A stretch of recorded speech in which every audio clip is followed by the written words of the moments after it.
chaotic. I don't know where to go. We don't know where to go to get any food. So we just wait for help.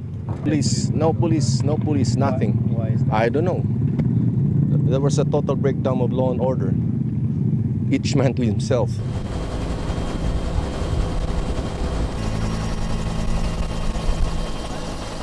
I'm very worried because of the food that we have no food to eat now. So I am appealing to the whole world to give us assistance, particularly on food, because if ever the people of Tamontabon will suffer hunger, I don't think I can control them anymore. Sa mga news, sabi daw meron ng mga relief. But sadly, walang dumadating sa amin.